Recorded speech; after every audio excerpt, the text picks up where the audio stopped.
በሉጣው ስነ ስርዓት ያዝ እንጂ ተው እኮ በቃ ከቤት ይወጣ ኖ የትም አልሄድም ዝም ብለህ አርፈህ ቁጭ በልና የምናወራ ከሆነ በገዛ ቤት እንዴ ምንድነው ዝም በል አርፈህ ቁጭ በል ልጠይቅ መጣ እንዴት ዝም በል ወንድሜን የጎዳው ሰው አለ በርግጥ ምንድነው በቃ ነው እብደት ሊሆን ይችላል በቃ እኔ ልጠረጠር የምችለው ስለሱ አይመለከትም ለምንድን ነው የማይመለከተኝ አይመለከትም ምክንያቱም መርማሪ ፖሊስ ለፖሊስ እንጂ በጣም በቃ ተካፈተ ይሆናል አይደለ እንደ ተረዳ አይነት አይደለም አክት ያደረገው ሞቱም ከኔ ጉዳይ ጋር ለምንድነው የምታወራው የምታገናኘው እኮ ይሄን ያህል ጥያቄ እኮ አያስፈልገውም በቃ ለመርዳት አይደለም ያስፈልገው ይመዘገባል በቃ ይሄዳል ማለት ነው ሰው ቤት መጣ እንዴት አንተ ምን አገባና ነው አንተ ሰው ቤት መጣ እንደዚህ እንትምትል ምን አገባ ማለት ምንድነው አንተ ከቆየ ሌላ ነው እንትምትልኝ ነከተ ሰላም ጤና ይስጥልኝ እንደምን አላችሁ እኔ ሀብታሙ ነኝ ዛሬ ደግሞ አንድ ግቢ ውስጥ እንገኛለን ማለት ነው እዚህ ጋር የምታዩት እህታችን አንድ መናገር ወይም መጠቆም የምትፈልገው ነገር አለ ከፍተኛ የሆነ ጥርጣሬ ስላላት እዚህ ቦታ ድረስ እንድገኝ ፈልጋለች ማለት ነው ቦታውም ተገኝቻለሁ እናንተ ደግሞ እንግዲህ ለዚህ ቻናል አዲስ የሆናችሁ በሙሉ ያው እንደተለመደው ሰብስክራይብ በማድረግ የኛ ቤተሰብ ሁኑ ላለው ማለት ነው የኛ ቤተሰብ የሆናችሁ በሙሉ ደግሞ እንደተለመደው ሐሳብ አስተያየታችሁን ኮሜንት ሴክሽን ላይ በመጻፍ የሁል ጊዜው ትብብራችሁ እንድታደርጉ ከወዲሁ ጠይቃለሁ ማለት ነው እስከ ፕሮግራማችን ፍጻሜ ድረስ አብራችሁን ቆዩ እሺ እህቴ ስም አለበል ናርዶስ ባላለው እሺ ናርዶስ ምንድነው ዛሬ ልትነግሪኝ የፈለግሽው ነገር ምንድነው እስኪ በደንብ ግልጽ አድርገሽ ንገሪኝ ኦኬ ለነገር የፈለኩት ያው ትንሽ ከመምጣትም በፊት ነግሬ ያለውና ስለ ወንድሜ ነው ወንድሜ በቅርቡ ነው የሞተውና ነፍስ ማር ሰግናለሁ እና ገና አሁን 40 ከወጣ ራሱ 3 ምናምን ቀን ነው 4 ቀን 5ኛ ቀን ነው ኦሬዲ እና ላናገርህ የመጣው በቃ እንድታናግረኝ ፈልጌ ነው የጠራውክ ማለት በቃ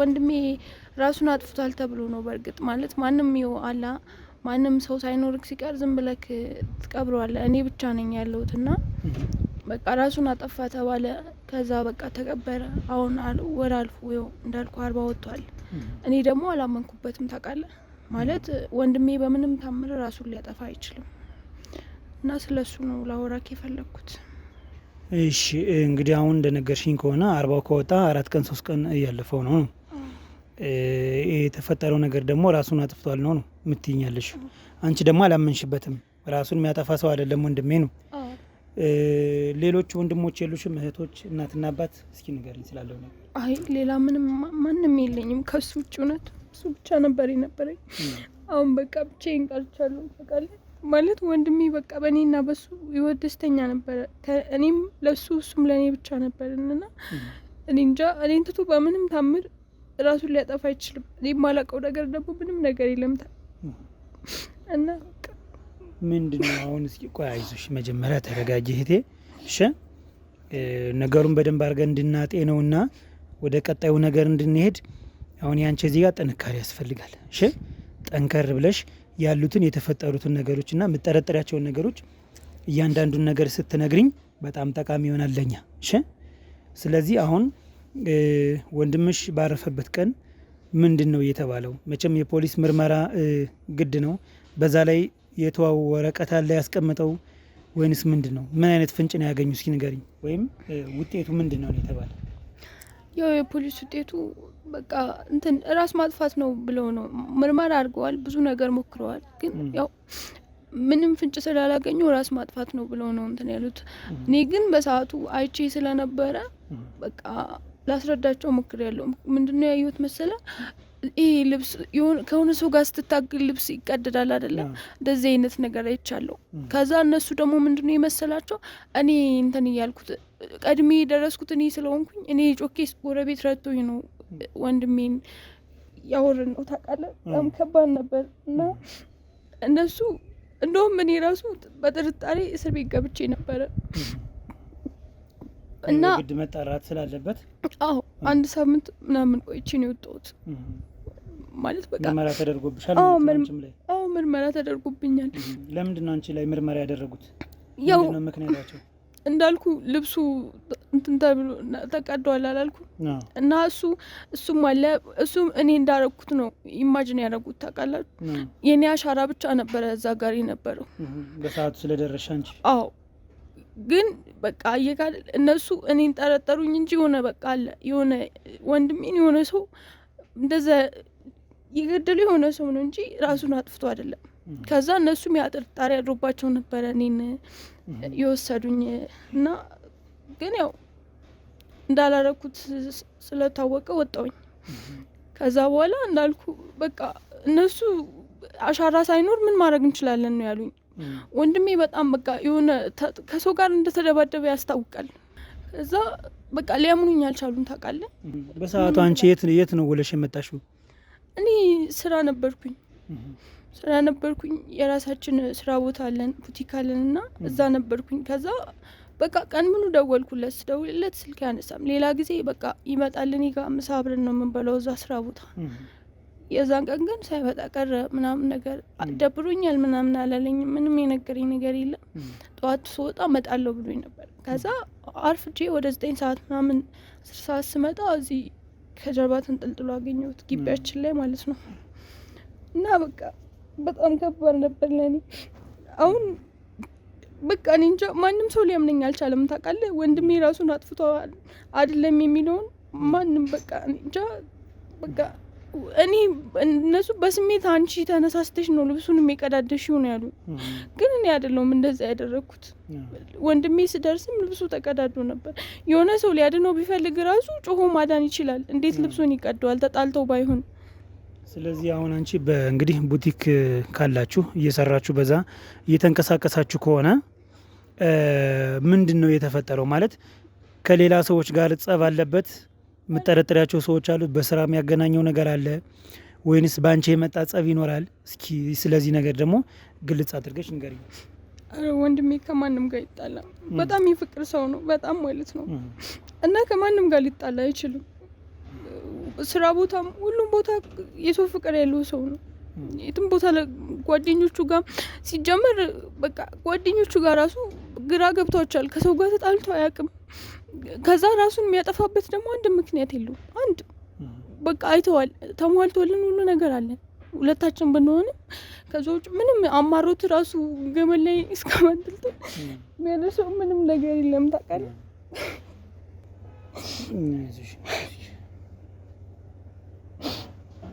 አይዞሽ እንግዲህ መጽናናት ነው ያለብሽ አንቺ ጠንካራ ካልሆንሽ ታዲያ ምን ዋጋ አለው? አንቺ ጠንከር ብለሽ ፍንጭ የምናገኝ ከሆነ እውነት ምን ጊዜም ቢሆን ተደብቃ አትቀርም። ስለዚህ ወደ ሁለተኛው ነገር ሂደን ፍንጭ እንድናገኝ የአንቺ ጥንካሬውን ይረዳናል። እሺ ምናልባት ብድር ይኖርበት ይሆን? መቼም በስራ ያልተበደረ ሰው የለም። አብዛኞቻችን አራጣም ቢሆን እንበደራለን እና ከዛ ጋር የሚያገናኘው ነገር ይሆን ምናልባት? እስኪ ንገሪኝ። ወንድሜ ምንም ነገር አይደብቀኝም። ለሰው ቢያበድር ነው እንጂ እንደዚህ አይነት ነገር በምንም ታምር የሚያደርግ ሰው አይደለም። እንደውም ግቢ ውስጥ ራሱ አንዳንዶቹ ተከራዮች የሁለት የሶስት ወር ያለባቸው አሉ እና እንኳን ብድር ልንጠይቅ የቤት ኪራይ ራሱ የለንም ከተባልን ዝም ብለን ቁጭ ምንል ሰዎች ነን። ያን ያክል ምንም ያጣነው ነገር የለም። የራሱም ስራ አለው እሱ። እኔም ያው እንዳልኩ ስራ ቦታ አለን እሰራለሁ እና ምንም እንደዚህ ለማድረግ ምንም ያነሳሳው ነገር የለም ምንም። እሱ አሁን እንግዲህ ወንድምሽ ህይወቱ ባረፈበት ሰዓት ቤት ውስጥ የተፋ እቃ አለ ወይንስ የወደቀ የተሰበረ እቃ አለ? እስኪ ስላለው ነገር ንገሪኝ። ምንም ነገር የለም። ግራ የገባኝ ነገር እሱ ነው። ወይ ከሱም የተወሰደ የሆነ ነገር ቢኖር ደስ ይለኝ ነበር። ምንም በቃ ከሱም የተወሰደ ነገር የለም። ከቤትም የጠፋ ነገር የለም። በቃ ምንም ነገር የለም። ሁሉ ነገር ቤት ነው። ስልኩ ቤት ነው። የቤታችን ነገር ምንም አልተነካም። እኔ እንጃ ምን አይነት ሰው እንደዚህ እንዳደረገው ሊገባኝ አልቻለሁ። እሱ ምን አይነት ሰው ምን እንደሚያስብ እኔ እንጃ።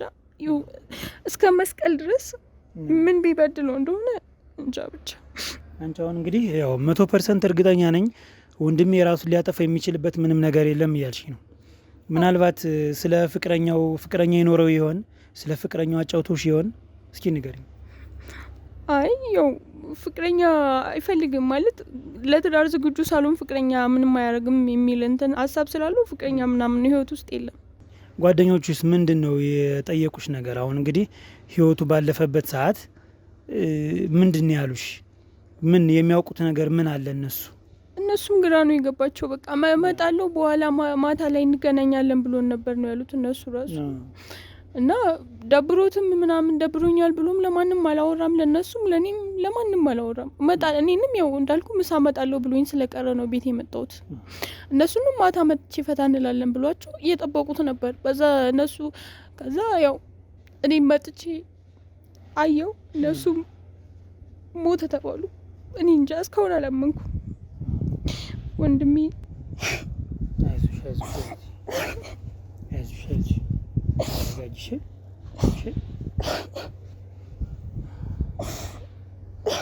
አይዞሽ እህቴ፣ ያው እንግዲህ አንቺ ጠንከር ማለት አለብሽ አይደል? ቻልኩ ወንድሜ፣ እውነት አልቻልኩ። እሱ ብቻ እኮ ነው ያለኝ ታውቃለህ፣ ሌላ ማንም ሰው የለኝም። ከባድ ነው በጣም። አይዞሽ እንግዲህ ምን ማድረግ ይቻላል እንግዲህ ማለት ያው አንድ ጊዜ ሄዷል። ራስን ማሳመን አለብሽ መጀመሪያው ነገር። አውቃለሁ በጣም ከባድ ነው፣ ግን መጀመሪያ እሱን አለመኖሩን ማወቅ አለብሽ። ከዛ በኋላ ደግሞ የተፈጠረ ነገር አለ፣ የጠረጠርሽው ነገር አለ። 100% እርግጠኛ ነሽ ወንድምሽ ራሱን ሊያጠፋ እንደማይችል። ስለዚህ ይሄ ራሱ አንድ ትልቅ ነገር ነው። ስለዚህ ጸብ ከማን ጋር አለው? የተበደረው ብድር አለው ወይ ምናምን እያልኩ የምጠይቅሽ ለዚህ ነው። ማለት ያለ ምንም ነገር እንዴት ይሄ ነገር ሊፈጠር ይችላል የሚለው ነገር መቼም ሁላችንም ላይ ጥያቄ የሚመጣ ነው አይደለም?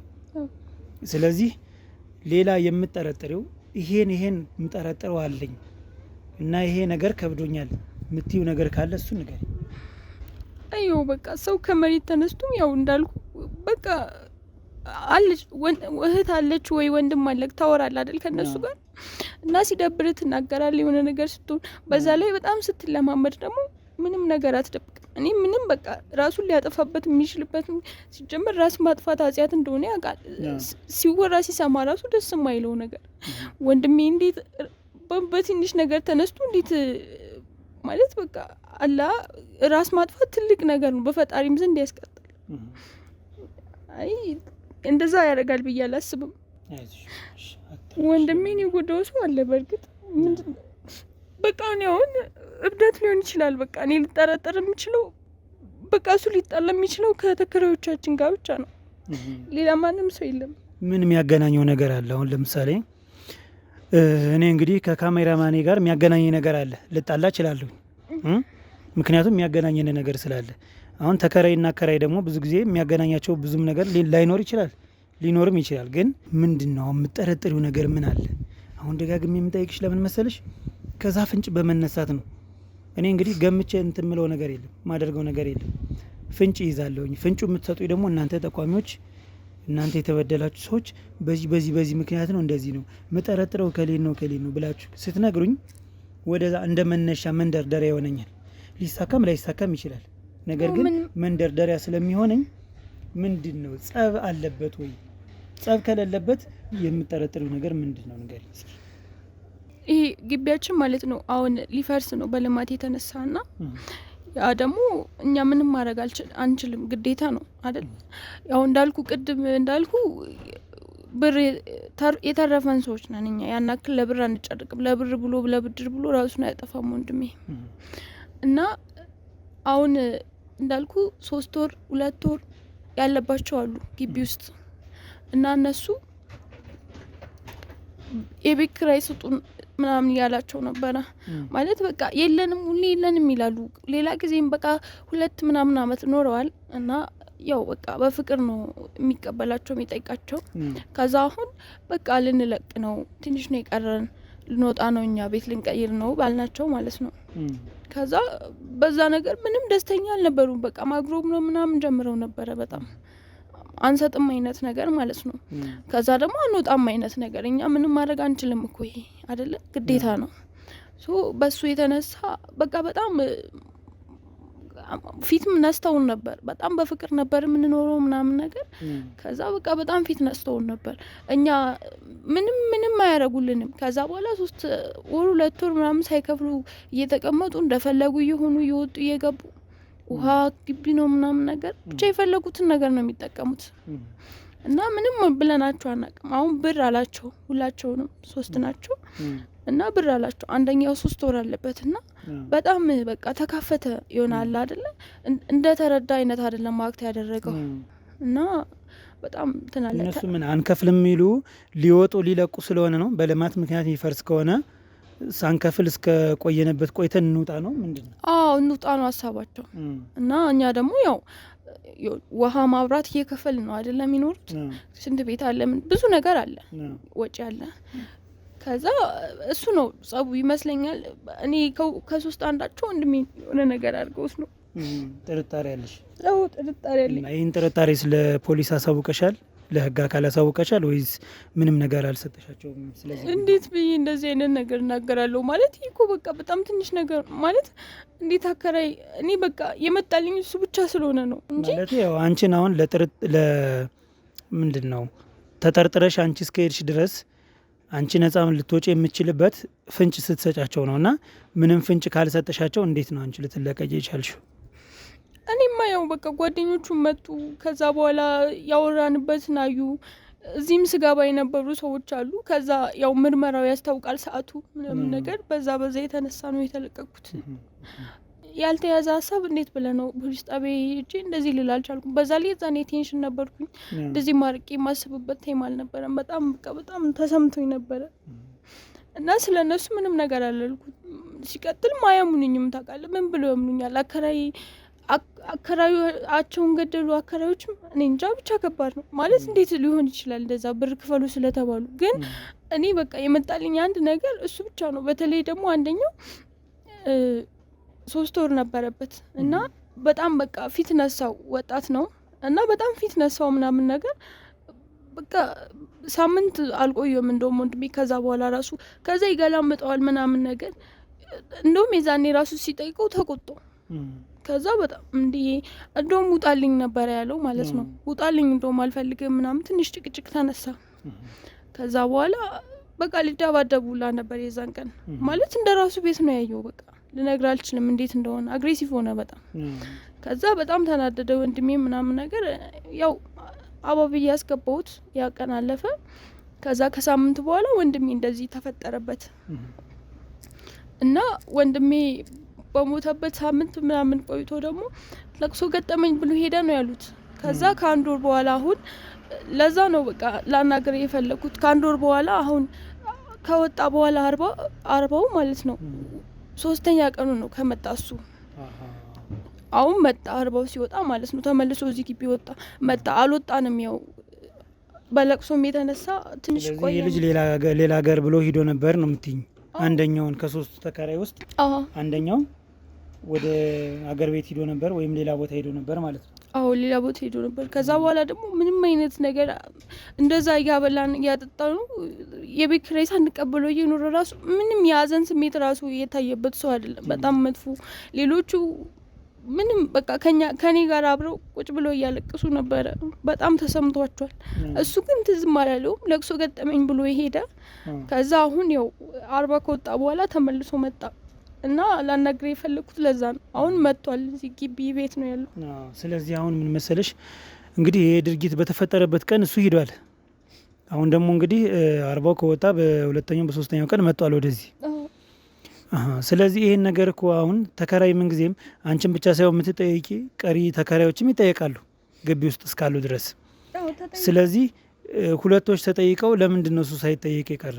አልነበረም እንዳልኩ ሄደ በቃ። ከዛ የዛን ቀን ግቢ አልነበረም። ከዛ የሆነ ቀን የት ነው ተባለ። የለም በቃ ግቢ የለም ተባለ። ከዛ የሆነ ቀን መጣና 2ኛ 3ኛ ቀን መጣ አሉ እነሱ ናቸው። እኔ እንኳን እዛ ፖሊስ ጣቢያ ነበርኩኝ። ከዛ ለቅሶ አለብኝ ብሎ ሄደ ነው ብሎ የተናገሩት። ተመልሶ መጥቶ ደግሞ ሄዷል። ተመልሶ ቤት መጣና አንዳንድ ነገር ይዞ ለቅሶ አለብኝ ትንሽ ቆይቼ እመጣለሁ ብሏቸው ሄደ። እንደዛ ነው የሰማሁት። እና አሁን ደግሞ በቃ ሲረሳለት ተመልሶ መጣ። በእርግጠኝነት ወንድሜን የገደለው እሱ ነው ብዬ ነው የማስበው። ስለዚህ አሁን የምጠረጥሪው ሰው እየጠረጠርሽው ያለው ሰው አንደኛውን ተከራይ ነው? ምክንያቱም የሄደበትና የመጣበት ጊዜ አለና እሱም ራሱ አሁን የመርማሪ ፖሊሱን እንድታገናኝ ይፈልጋለሁ። ምክንያቱም እሱ ላይ ምርመራ ማድረግ ነበረባቸው። የትም ይሄድ እንግዲህ ውልና ማስረጃ አለ አይደል? ውልና ማስረጃ ካለ በውል ነው አይደል የምታስገቡ ሰው ዝም ብላችሁ አታስገቡም መቼም። ምክንያቱም መንግስት እናንተን ስለሚጠይቃችሁ። አዎ ስለዚህ የተያዥ ስልክ እዛ ይኖራል። መርማሪ ውስጥ ምንድነው ያደረገው ነገር ይህም ማወቅ ፈልጋለሁ። ከተሻለ ይህን መታወቅ አለበት። ምክንያቱም ከተከራይ ከ3 ተከራይ ውስጥ አንዱ ሂዶ ተመልሶ እንደገና የሚሄድበት ምክንያት ምንድነው? ይህን መጣራትና መታወቅ ስላለበት መርማሪው እንድታገናኝ ከቻልኩ በስልክ ከቻልኩ ደግሞ በአካል አግኝቼ ላውራው ስላለው ነገር እና በምርመራው ደግሞ እኔ በዚሁ በጋዜጠኝነት ሙያዬ ጣልቃ ገብቼ እንደምሰራ ላሳውቀው። የምንተጋገዘው ነገር ካለ ከሱ ጋር እሺ። እባክህ በቃ እኔ ወንድሜ ነፍስ ትረፍ። እውነቴን ነው እባክህ። እሺ በቃ እውነት ትረዳኛለህ ብዬ ብዙ እንትን ስላየው ቪዲዮዎች ናይቼ ነው የጠራሁት። እሺ እንግዲህ የምንችለውን ነገር በሙሉ እናደርጋለን። የምንችለውን ነገር በሙሉ እናደርጋለን። አይዞሽ አይዞሽ አይዞሽ። በቃ እህቴ ተረጋጊ እሺ። አይዞሽ አሁን ማልቀስ አይደለም መፍትሄው፣ ማልቀስ አይደለም እሺ። እሺ አንቺ አሁን ጠንክረሽ እኛንም ማጠንከር አለብሽ እሺ። በቃ በቃ ተረጋጊ። ወንድሜ ብቻ መሰለኝ እውነት እስከዛሬ እንደዚህ ለኔ ስንት ነገር አድርጎልኝ። ወንድሜ ብቻ አይደለም እሱ አባቴም ጭምር ነው ታውቃለህ። እውነት አልቻልኩም። እሺ እህቴ ተረጋጊ። በቃ እኔን ማስጨነቅሽኝ አሁን እባክሽ ተረጋጊ እባክሽ እሺ። እሺ እኔም ወንድምሽ አለሁልሽ፣ እኔም ወንድምሽ አለሁልሽ። ተረጋጊ እህቴ ችግር የለውም። አሁን ይኸውልሽ ወደ መፍትሄው ብንሄድ ይሻላል እሺ። ካሜራማን በቃ አቁም፣ አልቻልኩም። እንግዲህ ተመልካቾቻችን ከፍተኛ የሆነ ክትትል አድርገናል ማለት ነው በዚህ ልጅ። ይህን 1 ሳምንት እንግዲህ 7 ቀን ዛሬ 8ኛ ቀናችን ነው። 8 ቀን ሙሉ ክትትል እያደረግን ነው ማለት ነው። ከሁለቱ ተከራዮች ላይ ምንም የተለየ ነገር አላየንም። የሚሰሩትም የመንግስት መስሪያ ቤት ነው። የሚወጡና የሚገቡበትን ሰዓት በስትክክል እየያዝነ እየጻፍነ የት እንደሚሄዱ ስንት ሰዓት እንደሚመለሱ ከስራ በኋላም ወደ የት ቦታዎች እንደሚሄዱ በደንብ አድርገን ተከታትለናቸዋል እና ከሁለቱም ተከራዮች ምንም ያገኘነው ነገር የለም። እንግዲህ የምናውቀው ምንም ነገር የለም። ነገር ግን ከጥርጣሬ በመነሳት ነው ወደ ዋናው ወደ ውጤቱ መሄድ ያለብንና አንደኛው ተከራይ እንግዲህ እሱ ምንም እየሰራ አይደለም። ምንም የማይሰራ ሰው ፑል ቤት ነው የሚውለው። አንዳንድ ደላሎች አሉ ከነሱ ጋር አብሮ ይውላል።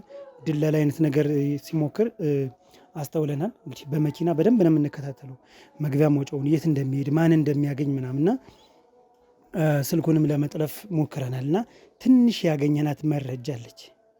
በቃ ማለት እንደከፋው እንደጨነቀው ለአንዲት ልጅ ይመስለኛል እንግዲህ እንደ ፍቅረኛ ነገር ልትሆን ትችላለች። አይደል ነው ወሬያቸው ግን እንደዛ ይመስላል። እየጀመሩ አይነት ነገር ነው የሚመስሉ።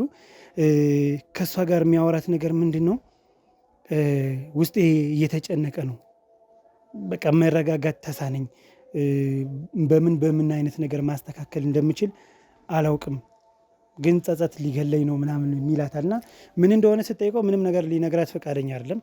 አይ ችግር የለውም ይስተካከላል ይላል። ግን በተደጋጋሚ ነው እሷ የሚያወራት። እንግዲህ ይሄን ነገር ከሱ እንደ አንድ ማስረጃ ይዘናል ማለት ነው።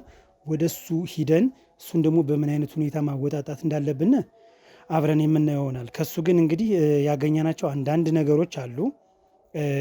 እነሱን ይዘን ቀጥታ ወደ እሱ መሄድ አለብን ብለን እናስባለን አይደለም? ስለዚህ እንሂድ፣ በቃ ወደ ቤት እንግባና አንዳንድ ጥያቄዎችን እንጠይቅ። የምናገኘው ነገር ካለ በጣም ደስ ይለኛል። በጣም ይሄኛው ነው ከነዛ 3ቱ ቤቶች ይሄኛው ነው። ጤና ይስጥልኝ ቤቶች፣ እዚህ ቤት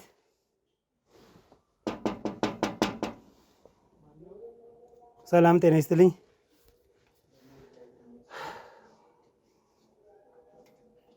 ሰላም ነው? ጤና ይስጥልኝ። እንደምን አለ? ሰላም ነው? እንዴት ነው? ሁሉ ሰላም? እኔ ሀብታሙ እባላለሁ። ከዚህ በቀበሌ በመታቀፍ ወጣቶችን እያደራጀው ስራ እንዲያገኙና የስራ እድል እንዲፈጠርላቸው እያመቻቸን እንገኛለን ማለት ነው። እና ሰፈሩን በሙሉ እየዞርን እየጠየቅን ነው ወጣቶችን የስራ ፍላጎታቸውን ማለት ነው።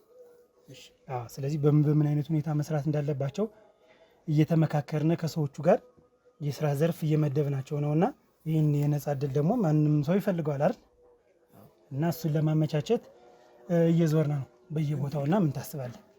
እኮ ምንነትን ሊገልጽ መታወቂያ ወይም እንትን የለም አለኝ። ምን እኔን ነው ምን ፌስ ማስኮን ብለህ ነው እኮ ችግር የለውም። ጉንፋን ስለያዘኝ እንትን እንዳል እያስነጠሰኝ ነውና እንዳላሲዝ ብዬ ነው እኮ ከወረዳ ወይም ከሆነ የተላክበት እንትን መረጃ የለም አለኝ። አይ እሱማ ወረቀትም አለ እና መጀመሪያ ጥያቄዎችን እንጠይቃቸውና የሚፈልጉትን አሁን አንተ ኢንተረስትድ ትሁን አትሁን አላውቅም። ስለዚህ መጀመሪያ ኢንተረስትድ መሆን መቻል አለብህ አይደል? ከዛ እሱን ኢንተረስትድ ስትሆን እንግዲህ እንደምታየና ልጆችም አሉ። ይኸው ካሜራም አለ። ይኸው ብቅ በላይ ካሜራ ለምንድን ነው የሚያስፈልገው? ካሜራው የሚያስፈልገውማ ለሁላችንም ደህንነት ነው። እንግዲህ ቀበሌ አሁን ዘመናዊ ሆኗል። ቀበሌዎች እንግዲህ እያያቸው ነው ማለት። አይ እኔ ከዚህ በፊት የማውቀው ቀበሌ በዚህ ሁኔታ የስራ እንደዚህ አይነት እድሎችን እንትን ሲል አላውቅም። ወረቀት የተወሰነ ወረቀት ይዘው ይመጣሉ እንዲሁ በሰው ነው እንጂ። አሁን ፀሐዩ መንግስታችን ደግሞ አሁን እንደዚህ አይነት ነገሮችን እያዘጋጀ ነው አይደለም እንዴ? ይሄን ደግሞ የሚታወቅ ነገር ነው መቼም። አንተ አባል ነህ አይደል? ያልሆነ ሰው የለም በዚህ ሰዓት መቼም ታውቃለህ። ስለዚህ ፀሐዩ መንግስታችን አሁን እንደዚህ የስራ እድሎችን እየፈጠረ ነው። አሁን ላይ በተለይ በጣም እየሰፋ ነው የስራ እድልና ይህን እድል አንተ ደግሞ ተጠቃሚ መሆን መቻል አለብህ። እንደማይ ከሆነ ወጣት ልጅ ነህ። አይደርስም ተጠቃሚ ከሆነም በኋላ እኮ ቢሆን ይደርሳል። ቀረጻው ድምጽ አይሰማም። ይቅርታ እየሰማው አይደለም ድምጽ እኮ ተጠቃሚ ከሆነም በኋላም እኮ ቀረጻው የሚደርስ ነገር እንትን ነው። አለቆቻችን አሉ ታውቃለህ መቼም እነሱ የምንሰራውን ስራ የምናገኛቸውን ሰዎች ማወቅ መቻል አለባቸው። ታማኝነት እንዲኖረው ነው። አንተም እኛ እንድታምነና እኛም አንተ እንድናምነህ እነሱም ደግሞ እኛን እንዲያምኑና ይሄ ካሜራ የግድ ማስረጃ ስለሆነ ለዛ ነው። ምን ነገር አትሰብ። አንተ ብቻ በምን አይነት የስራ ኦፖርቹኒቲ መስራት እንደምትፈልግ ኢንተረስትድ የሆንክበትን እሱን ንገረኝ። በዛ ውስጥ ያሉትን ሰዎችና የስራ ድርሻዎችን በሙሉ እነግርሃለሁ። የምትመርጠውን መርጠው ወደዛ ቶሎ ወደ ስራ እንድትንቀሳቀስ። ሌላ ምንም ነገር የለውም። ፍቃድ ስጠንና እንግባ። እኛም ደክሞናል። ፀሐይም በጣም ከባድ ፀሐይ ነው ያለ። እኔና እሱ ብቻ ነው። ሌሎች እዛው ነው የሚቀሩ። ወደ ሌላ ቤት ነው የሚሄዱ። አንተ ብቻ ማውራት አንችልም ማለት እንደዚሁ ካሜራ ምናምን። ካሜራውማ አስፈላጊ ነው። አሁን እኔ ምን አለ መሰለህ አንተ መቼም እኔን ማመን ትፈልጋለህ አይደል? አንተም እኔን እንደዚሁ ሰው ምን መኖር አለበት የሚያስተማመነን ነገር ካሜራ ያስፈልጋል። ለስራችን አስፈላጊ ስለሆነ እንጂ ባያስፈልግ ምን እናደርገዋለን ብለን ይሁንም። እኔ ግን ካሜራው ምንም አልጣመኝም። የካሜራ ሁኔታ አልተስማማኝም። ምንም ችግር የለውም። አይ ምንም የሚያስጨንቅህ ነገር የለም።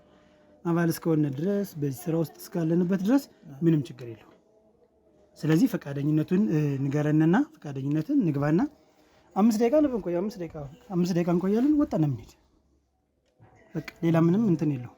እንዴት ያለ መታወቂያ ነው? ያው መታወቂያ ላሳይህ እንዴ?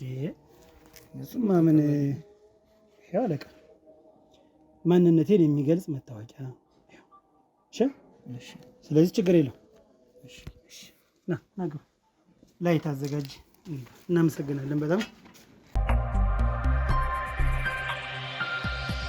እሺ ያው በቅድሚያ ፍቃደኛ ሆነ ወደ ውስጥ ስላስገባነ በጣም አመሰግናለሁ። በእኔና በካሜራማኔ ስም አመሰግናለሁ። እንግዲህ ጥርጣሬም ግድ ነው። አንተ አሁን መጠራጠርህን እኔ አልጠላሁትም። ልክ ነህ። ማንም ጊዜ ዛሬ ማንንም አያምንም። ሲቀጥል ደግሞ ቤቱ ውስጥ ነው የገባነ፣ ማንነታችንም አታውቅም። ስለዚህ እንደሚረብሽህ አውቃለሁኝ። ስለዚህ እኔም ስለማላውቅህ ስለማንተዋወቅ ካሜራውን ለዛ ነው የምጠቀምበት። ካሜራውን ቢያንስ በዚህ እንትን እንላለን። አንዳችን እንረጋጋለን። ይህን ስናየው ኦኬ ማስረጃ የሚሆን ነገር ስለሆነ ስለምንነጋገር ስለዚህ ይሄ ችግር የለውም በሚል እንድታስብም ስለፈለግኩ ነው እንጂ ካሜራውን አጥፍቶ ማውራት ቀላል ነገር ነው። ምንም ዝሮ ያው ስለ ስራ እስከሆነ ድረስ አሁን እንግዲህ ወደ 4-5 ቤቶችን አይቼ ነው የመጣሁኝ። ስራ የሚፈልጉበትን አይነት ነገር ነግረውኛል። ግን አንደኛውን አላስገባሁትም። አሁን ከአራቱ አንደኛውን አላስገባሁትም። ያላስገባሁበት ምክንያት ምንድን ነው? ስለ ፋሚሊ ባክግራውንድ አላወራኝም። ስለ ቤተሰቦቹ ስላስተዳደጉ አሁን ስላለበት ሁኔታ ለማውራት ፍላጎት አልነበረው። ያንን እኔ አሁን አስወጥቼዋለሁ። ሌሎችም ብቻ ነው የገቡና አንተም እንደዛ እንዳትሆን ምን ማድረግ አለብህ? እያንዳንዱ ነገር ዲቴል ፐርሰናል የሆነ ጥያቄ ሊሆን ይችላል። ስለ ማንኛውም ጥያቄ ስጠይቅህ እንዳይደብር እንዳይከፋህም በቃ ስላሉት ነገሮች በደንብ ማውራት አለብን። እሺ። ስለዚህ ምን እናደርጋለን መሰለህ? ስራ ልትሰራ የምትችልበትን ወይም የምትፈልገውን ስራዎች ስለነሱ ከማውራታችን በፊት በደንብ እኔ እናንተ መተዋወቅ አለብን። እሺ። እኔ እንግዲህ መታወቂያ እንዳየው ሀብታሙ እባላለሁ። የመጣሁበትን ቦታም ነግሬሃለሁ። ስለዚህ አሁን ምን እናደርጋለን መሰለህ? ከስምህን ጀምርና ምን መስራት እንደምትፈልግ፣ በምን አይነት ሁኔታ እንደምትኖር፣ አሁን ከማን ጋር እንደምትኖር፣ ይሄ ቤት የማን እንደሆነ እንግዲህ ስለዚህ ነገሮች ግልጽ አድርገን እንድትነግረኝ እፈልጋለሁ። እሺ። በጣም ጥሩ። ስሜ ምህረት ተካልኝ ይባላል። እሺ ምህረት። የምኖረው ያው ከባለቤቴ ጋር እዚህ ነበረ ተከራይቼ ነበር የምኖረው። እንግዲህ አንዳንድ ያው የስራ ጉዳዮች በስራ አለመስማማት እንግዲህ ጥሩም ገቢ ስለሌለን እሷ እንግዲህ ሌላ ፍቅረኛ ይዛ አሁን ብቼን ነው የምኖረው በዚህ ሰዓት። በዚህ ምክንያት ነው እሷ የተወችህ? አዎ ብቼን ነው የምኖረው እና በቃ አሁን የተገኘውን ነገር እየሰራው ነው የምኖረው። ብቼን ነው የምኖረው ምክንያቱም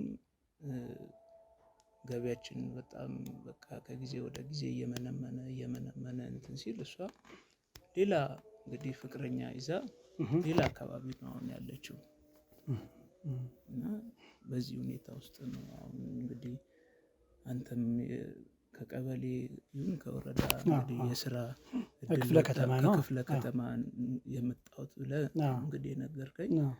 እኔም እንግዲህ ያው በዚህ ልክ አልጠበቅኩም ነበር። ምክንያቱም እንደዚህ በጣም ብዙ ፕሮግራም ተደርጎለት ካሜራ ፕሮግራም ተዘጋጅቶለት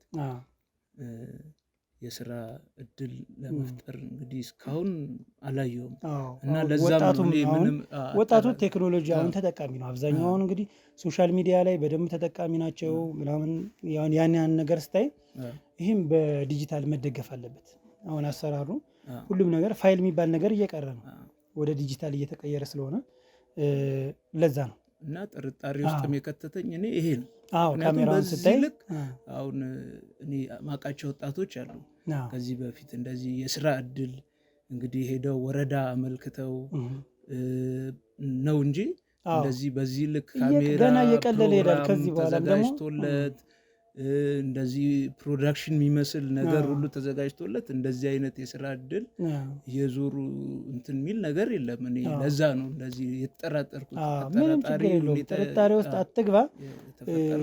ዲጂታል መሆን መቻል አለበት። አሁን አንተም ስታስበው አሁን ያለንበትን ዓመተ ምህረት በቃ ዲጂታል መሆን አለበት ሁሉም ነገር።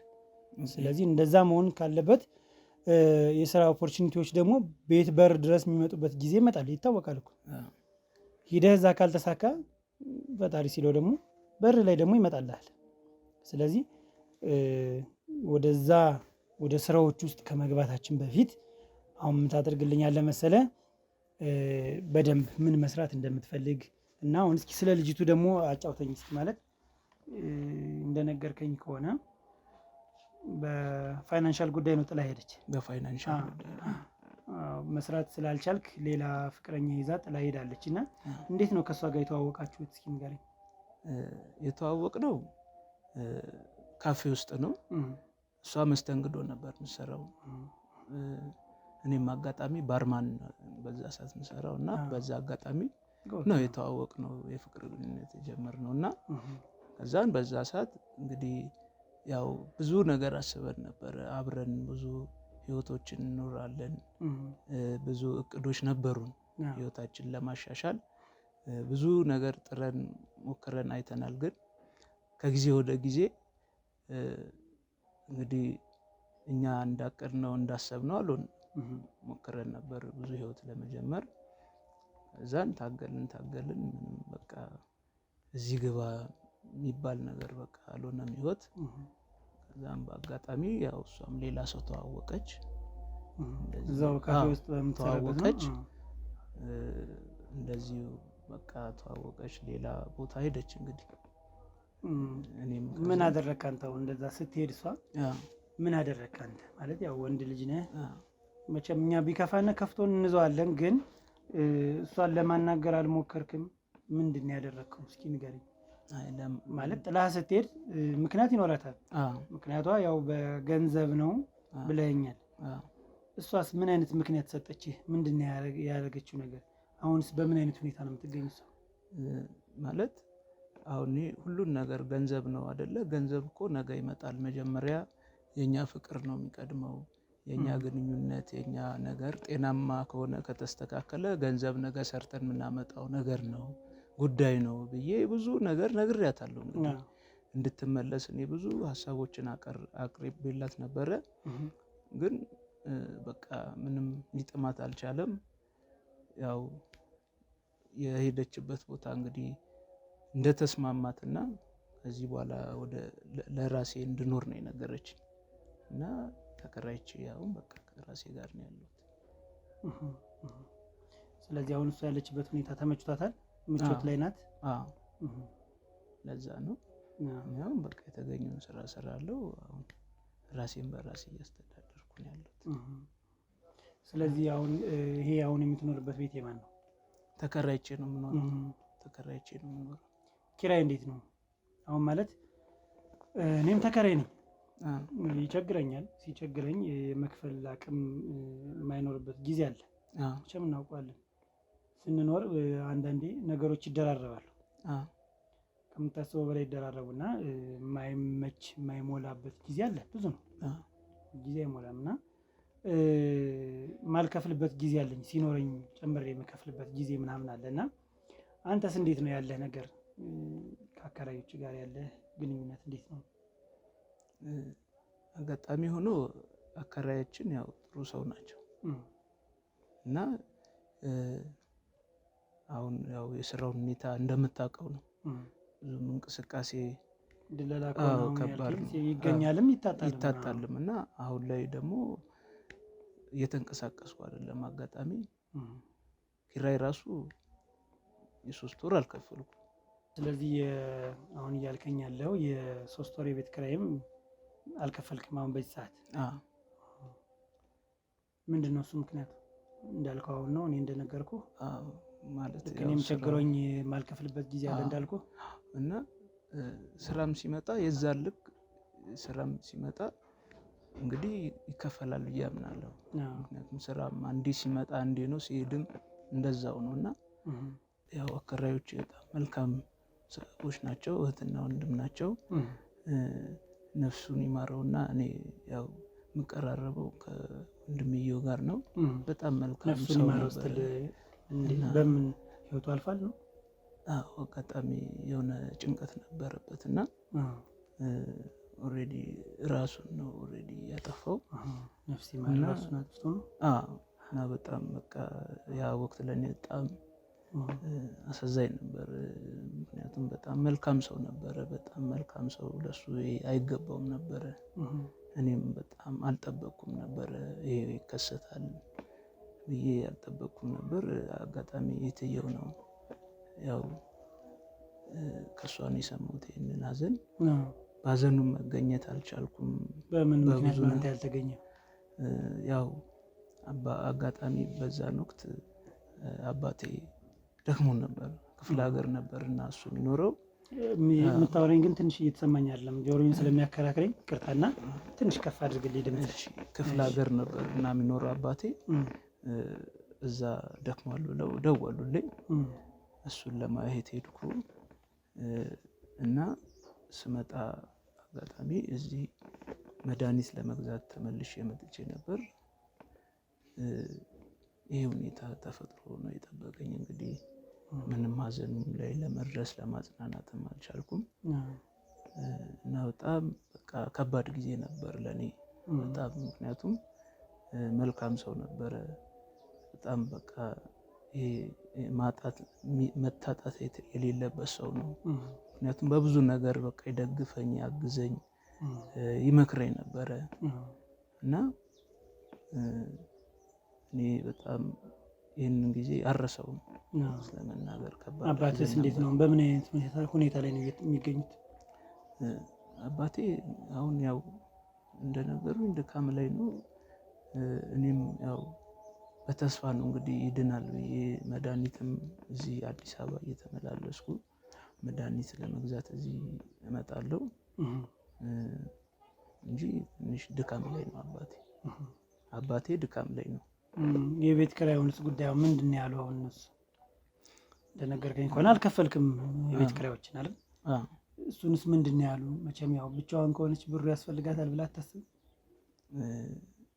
እሱ ያስፈልጋታል፣ ግን እኔም ደግሞ አሁን በጣም በዚህ ወቅት ስራ እንደዚህ በተበላሸበት ሰዓት የአባቴም እንደዛ ድካም ላይ መሆኑ ተደራረበብኝና በቃ ኪራዩንም እንትን እንዳልከፍል በጣም ፈተናዎች የተደራረቡብኝ። ለዛም ነው እንጂ እኔ እንደው ስራው ጥሩ ሆኖ በጣም እንደውም ከአባቴ ህመም ድካም ይልቅ የሚያሳስበኝ እንደው የዚህ የቤቱ ኪራይ ነው የሚያሳስበኝ እንጂ ምክንያቱም እኔ መልካም ሰው ነው በጣም በግልም ተቀራርበን ብዙ ነገር አውርተናል ከወንድምየው ጋር አግዞኛል ምናምን ብለኝ ነበርና በምን አይነት ሁኔታ ነው ያገዘ? እስኪ ንገረኝ። እሱ እንዲሁ በሀሳብም እኮ እገዛ ነው። ሰው እኮ በሀሳብ ግድ እንትን ስላለ አይደለም፣ በገንዘብ ወይ ስራ ስለሰጠ ወይ የሆነ ነገር ስላደረገ ሳይሆን በሀሳብ ነው የሚፈለገው። እና ካከራይ ደግሞ ጥሩ መልካም ሰው ከሆነና በሀሳብ የሚያግዝ ከሆነ ከሀሳብ በላይ ትልቅ እገዛ የለም። እና እኔ እንደው ስራው ተስተካክሎ ኪራይን ከፍዬ ትንሽ እፎይ የምልበት ጊዜ ቢመጣ ደስ ይለኛል። ምክንያቱም መልካም ሰው ነው በጣም በቅርበትም በደንብ ስለምናወራ ለዛም ነው። ስለዚህ አሁን የቤት ኪራይ ባልከፈልክበት ጊዜ ምንም አይነት ሰጣ ገባ አልነበራችሁም ከአከራይ ጋር? ማለት እንደነገርከኝ ከሆነ ጥሩ ልጅ ነው፣ ግን ምንም አይነት ነገር አልነበረም? እስኪ ስለሱ ንገረኝ። መቼም ምን ያከራይ በሆን አንተን ባከራዬ የወራቶችን ኪራይ ካልከፈልከኝ ለምንድን ነው የምትቀመጥ? ገብቶሃል? ልናገርህ እችላለሁ ምናምን አይነት ነገርና እንደዚህ አይነት ነገር አልተፈጠረም? ያው እንደነገርኩ ነው ምንድን ነው የነገርከኝ? ማለት ያው መልካም ሰው ነው፣ ይገባኛል። ኪራይ ይህን ያህል ወራት የሚታገስ አከራይ ላይኖር ይችላል። ሰጣ ገባ ያለ ጉዳይ ነው። ምክንያቱም አብዛኛው ሰው መተዳደሪያ አድርጎ ስለሚይዘው ያን ያክል አይታገስም። ግን ቢሆንም እኔ ደግሞ ስላለው የስራ ሁኔታ ስለተደራረብኝ ፈተና ነግሬዋለሁ። እንግዲህ ምክንያቱም ያው እንዲረዳኝ ማለት ነው። ምክንያቱም ስራውም እንደዛ ተበላሽቶ ስራ ጥሩ ሳይሆን ከየት አባቴ አምጥቼ ነው የምሰጠው? ስለዚህ ስራ የመጣ ቀን እንትን እለዋለሁ ሰጠዋለሁ ብዬ ስላሰብኩ ነው። ለዛ ነው። እዛም በማል ይሄ ነገር ተፈጠረ፣ የእሱ መልፈት ተፈጠረ። ስለዚህ ምንም እንግዲህ አማራጭ የለም። ከዚህ በፊት የሆነ ምልክት አይተህበት ታውቃለህ? አሁን እንደነገርከኝ ከሆነ የአእምሮ ህመም ስለነበረበት ጭንቀት ስላለበት ራሱን አጥፍቷል ብለኸኛል። እና መቼም ያው መርማሪ ፖሊስ ምንጊዜም ያጣራል። ይሄን ዝም ብሎ የሚያየው ጉዳይ አይደለም። እና ግቢ ውስጥ በምን አይነት ሁኔታ ነው የተጣራው? ማለት ምንጊዜም መርማሪ ፖሊስ ሊያናግርህ ግድ ነው።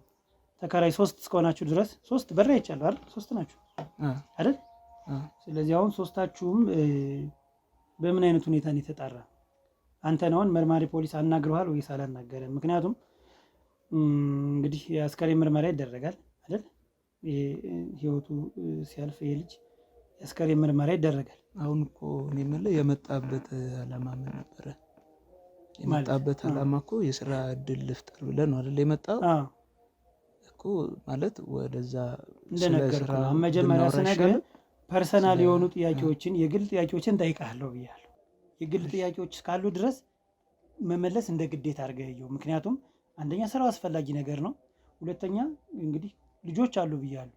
አሁን ከመዘገበናቸው አንዱን ያስወጣ ነው በዚህ ምክንያት ነው። ግልጽነት ስለጎደለው ነው። በግልጽ መናገር አለበት እኮ። ይሄን ያህል ጥያቄ እኮ አያስፈልገውም። በቃ ለመርዳት አይደለም የሚያስፈልገው፣ ይመዘገባል፣ በቃ ይሄዳል ማለት እኮ ነው። ምዝገባ እኮ ነው። ይሄ ሁሉ ጥያቄ ሁሉ ያስፈልጋል እንጂ አሁን እኮ ምን አይነት ስራ እንደምትፈልጉ ሁሉ መታወቅ አለበት። የስራ ሁኔታ ይሄ ሁሉ ምንድን ነው? ይኸውልህ አሁን በድለላ ውስጥ ነው እየሰራ ያለው አይደል እኮ። ይገባኛል። ስለዚህ አሁን ድለላው ደግሞ ሌጋል መሆን አለበት። ህጋዊ የሆነ ድለላ ሆኖ በዛ ውስጥ ደግሞ የምትሰማራበት ነገር ይኖራል። ገብቶሃል? አሁን ከምታወራኝ ነገር ይህን ቢሰራ ብዬ እኮ ላቀርብ ነው ላለቆች እኮ። ቢሆንም አቀርባለሁ። ይህን ያህል ማለት እኔ አሁን የራሴ ጉዳይ እያለኝ ነው ከአንተ ጋር የማወራው። እዚህ ጋር ገባ አይደለ? ስለዚህ እኔ አሁን ምንም ይህን ያህል እንደዚህ ምንም የተንዛዛ ነገር እኔ አልፈልግም። ምንም የተንዛዛ ነገር በጣም የተንዛዛ ስለሆነ እኔ እንቅጭ ያለች ነገር እኮ ነው ያወራን። ምንም የተንዛዛ ነገር የለም። በሌላ መንገድ ቢሆን ሌላ የስራ እድል ባገኘ ነው እንጂ የሚሻለው እንደዚህ የተንዛዛ ነገር እኔ ምንም ቤት ድረስ መጥቶ የስራ እድል ታባራል። ምክንያቱም ጥያቄ አሁን ይሄ ጥያቄ አንድ ጥያቄ እኮ ለመርዳት አይደለም። ጥያቄ ምን መሰለህ? ለመርዳት መርማሪ ፖሊስ በመጡበት ሰዓት እኮ መርማሪ ፖሊሶች እኮ መጥተው ጠይቀው አጣርተው ሁኔታውን አጣርተው ምርምረው ጨርሰው ሄደዋል እኮ። በቃ አንተ አሁን ይሄ ልጅ ደግ ነው ብለኛል። ደግ ሰው ነው፣ ጥሩ ሰው ነው፣ ይመክረኛል ብለኛል አይደለም? እኔ እንደማውቀው ነው የምነግርህ። በቃ ማውቀው ይሄንን ነው ማውቀው። ስለዚህ መርማሪ ፖሊስ ደግሞ ምንድን ነው ያለ? ስለሱ አይመለከትም። ለምንድን ነው የማይመለከተኝ? አይመለከትማ። ምክንያቱም መርማሪ ፖሊስ ለፖሊስ እንጂ ስለ ተራ ከክፍለ ከተማ ለመጣ ጥያቄ ይቀርባል በዚህ ጉዳይ። አሁን ግቢ ላይ ያሉት ለጥያቄ ይቀርባሉ። አንተ ስንት ጊዜ ቀርበሃል? ለምርመራ ለጥያቄ ስንት ጊዜ ቀርብ ያለው? አንዴ ብቻ። ለምንድን ነው ሁለተኛ ያልጠየቁ? እሱ የራሳቸው ጣጣ ነው፣ የራሳቸው ጉዳይ ነው። እሺ ምንድን ነው የጠየቁ ጥያቄዎች ምንድን ነው ንገረኝ እስኪ። ያው ማለት ምንድን ነው የተፈጠረው ሁኔታ ምንድን ነው፣ ሰውየው ራሱን ነው እንትን ያጠፋው ምናምን በሚለው ጉዳይ ላይ ነው እንግዲህ የተነሳው የተመረመረው። ስለዚህ አሁን አንተ ለእኔም እንደነገርከኝ ለእነሱም የጤና ትንሽ ችግር እንዳለበት ነግራቸዋል ማለት ነው? አዎ ጭንቀት ስላለበት በጣም ዲፕሬሽን እንደሆነ እንግዲህ ያጫውተኛል። ለምንድን ነው ከአንተ ጋር ብቻ የሚያወራ? ለምንድን ነው ከሌሎች ተከራዮች ጋር የማያወራ? ማለት እንደዚህ ዲፕሊ እንዴት ነው ልትተዋወቁ የቻላችሁት? የሚያገናኛችሁ ስራ አለ ወይስ ወጣችሁ የምትወዱበት ነገር አለ? ምንም የሚያገናኘን ስራ የለም። እሱ ማከራየቱን ነው የሚያከራየው፣ እኔም ኪራይን ነው የምኖረው። በቃ ሌላ ምንም በቃ እንደዚህ በሀሳብ ጉዳይ ነው እንጂ የምናወራው ሌላ ነገር የለም እኮ። እና ይሄን ነገር ያደርጋል ብለህ ታስባለህ? አሁን እሱ አዎ ያስባል ብለህ ታስባለህ? ራሱ ማለት እዚህ ጋር አሁን ሰው ያስባል ብለን አይደለም ራሱ የሚያጠፋው። በቃ ጭንቀት እንዳለበት በግልጽ ስላጫወተኛው ሊያደርገው ይችላል፣ ያስባል። ያካፈለ ነገር ነበረ ማለት ነው በዚህ ጉዳይ ስለ ጭንቀቱ። ስለዚህ ጭንቀቱ ምንድን ነው የሚጨናነቅበት ምክንያት? እኔ በግልጽ እሱን ስለ ጭንቀቱ ስለ ምክንያቱ ምንም ያወራኝ ነገር የለም። በቃ ምንም በግልጽ የሚያወራው ነገር የለም። በቃ ጭንቀት ብቻ እንዳለበት ነው የሚነግረኝ እንጂ ሌላ ምንም ታሪክ የለውም። እንዴት ነው ግን የተገጣጠመው? አንተ አሁን እሱ በሞተበት ሰዓት እንዴት ነው የተገጣጠመ? አንተ ወደ ክፍለ ሀገር ልትሄድ የቻልክበት ምክንያት? አሁን እኮ ጥያቄ ማለት እንዴት ሞቱንና ለምን ሞቱን ከኔ ጉዳይ ጋር ለምንድን ነው የምታወራው የምታገናኘው ማለት? ምክንያቱም እኔ ምንም እንደዚህ አይነት ነገር ውስጥ መግባት ሞትና አሁን የኔ ጉዳይ ምንም የሱ ሞት ነው። በቃ ራሱን አጠፋ። እኔም የራሴ ጉዳይ አለኝ፣ የራሴ ኑሮ አለኝ። ኑሮዬን ልኑር እንጂ ምን ስለሱ ሞት እኔ ምን አሳሰበኝ? ለምንድን ነው የማያሳስብ? እንደነገርከኝ ከሆነ አሁን መልካም ሰው ነው እያልከኝ ነው። አሁን ደግሞ አያሳስበኝም፣ የራሴን የምኖር እሱ ስለ አንድ የሆነው ሆኗል። በቃ የሆነው ነገር ሆኗል። በቃ ነገሮች ካለፉ በኋላ እንደዚህ አይነት ነገር ሰጥ አገባ ውስጥ መግባት አያስፈልግም። እኔና በአንተ መካከል እንደዚህ አይነት ነገር አያስፈልግም። ማለት ያስፈልጋል እንጂ አሁን በግልጽ መተዋወቅ አለብን ነው ብያለሁ አይደል? ስለነሱ ሳወራ ለምንድን ነው የደበረ? ማለት ስንት ሰው የራሱ ኑሮ አለው። በራሱ ኑሮ ላይ መተህ እንደዚህ አይነት ወሬ ለምን ታወራለህ? የሚያገናኘው ነገር ያለ ስለመሰለኝ ነው እኔ የጠየኩህ። በግልጽ ሳወራ ምንም ማረጋገጫ ሳይኖር እንዴት ነው ስለመሰለኝ የምታወራው?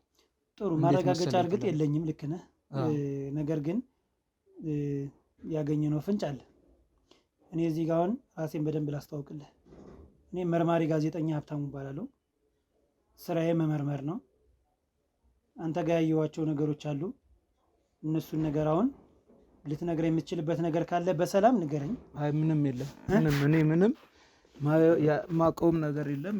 በግልጽ ያየሁትም ነገር የለም። አሁን እኔ የራሴ ጉዳይ ያለኝ ውጣልኝ። ለምንድን ነው የት ነው የምትሄድ? ጉዳይ ያለኝ። ምን የምትሄድበት ምክንያት አለ? ንገረኝ እስኪ። እኮ ሰው እየደወለልኝ ነው። ማንም አልደወለልህም። አትቀያየር። እየመረመርኩ ነው ስላልኩ አትቀያየር። ሰው ቤት መጥተህ እንዴት አንተ ምን አገባና ነው አንተ ሰው ቤት መጥተህ እንደዚህ እንትን የምትለው? ምን አገባ ማለት ምንድን ነው እንዴ? ማይመለከተኝ ነገር ቢኖር አልመጣም። መርማሪ ጋዜጠኛ ነኝ ነው የምልህ። አሁን ምናልባት የምታዳምጠኝ ከሆነ ቀስ ብለህ እንደምታወራው ቀስ ብለህ የምትሰማኝ ከሆነ መርማሪ ጋዜጠኛ ነኝ ልሰማ እችላለሁ። ቀስ ብለህ የምታዳምጠኝ ያልኩህ ስታወራኝ ቀስ እያልክ ስለሆነ በደንብ ስለማይሰማኝ ለዛ ነው። ምንም ነገር አይደለም። ነገር ግን መርማሪ ጋዜጠኛ ነው ብዬ በተደጋጋሚ እያወራሁ ነው። አልገባህም? ወንጀል ነው የምመረምር፣ ጋዜጠኛ ነኝ።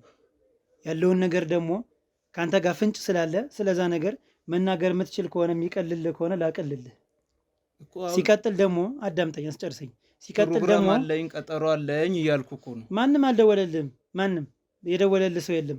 አንድ ስልክ ደላላ ነኝ አልከኝ፣ እስካሁን ድረስ አንድ ስልክ ራሱ አልተደወለልህም። ሲቀጥል ደግሞ ራሴ ጉዳይ ይኖረኛል። ከሀና ጋር የምታወሩትን ነገር አውቃለሁ። እንዴት ስለ ሀና ልታውቅ ቻልክ? አውቃለሁኝ። አንተ ማንና ነው? ስራዬን በአግባቡ የምሰራ ሰው ነኝ እኮ። ቤት ማን ነግሮ ነው ስለ ሀና የምታውቀው? የምታወሩትን ነገር አውቃለሁኝ። ከማን ጋር እንደምታወራ አውቃለሁ። አንተ ሌላ ጣጣ አለብህ። የምን ጣጣ? ምክንያቱም ይህን ያህል እንዴት እሷ ልታውቅ ቻልክ? አውቃታለሁ እንጂ ለምንድን ነው የማላውቃት? ስለ እሷም ስለ አንተም አውቃለሁኝ። ከአንተ ጋር ምን እንዳለ አውቃለሁ። የምታወቅ ከሆነ እዚህ ምን አስመጣ? በልበል በሉጣው ስነ ስርዓት ያዝ እንጂ ተው። በቃ ከቤት ይወጣ። ኖ የትም አልሄድም። ዝም ብለህ አርፈህ ቁጭ በልና የምናወራ ከሆነ በገዛ ቤቴ ለምንድን ነው እንደዚህ የምትረብሸኝ? የገዛ ቤቴ ምንድን ነው? ኪራይ የከፈልክበት። ስነ ስርዓት። ካሜራው እንዳትነካው። ረጋ በል። ካሜራው እንዳትነካው። ስርዓት። ይኸውልህ ለፖሊስ ነው የምደውለው። ደውል። ወንድ ነህ፣ ተይዘህ ትወጣታለህ። ደውል። ወንድ ደውል። ተይዘህ ትወጣታለህ ነው እንጂ የመጣው ተይዘህ ትወጣታለህ። ከኔ ጋር አውርተህ የሚስተካከል ነገር ካለ ልገዝህ። አሁን ምንም እገዛ አልፈልግም። ስነ ስርዓት አድርገህ ምንድን ነው የምትሰራው? ይኸውልህ ተረጋጋ። ይኸውልህ የምን መረጋጋት? ረጋ በል። ተረጋጋ። የሚያረጋጋ ነገር መቼ አመጣ? ቆይ አትረጋጋም? የምን መረጋጋት? ቆይ አንድ ጊዜ አዳምጠኝ። አትረጋጋም ወይ?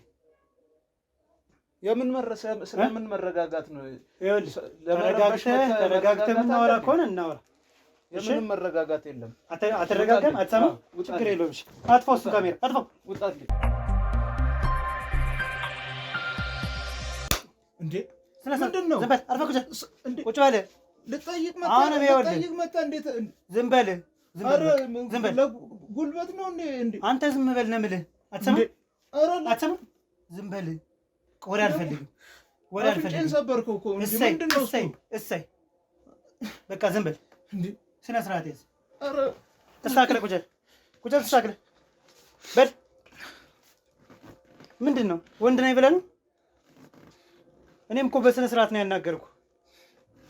አርፈህ ቁጭ በል። እንዴ ምንድን ነው ብለህ ነው የምታስብ?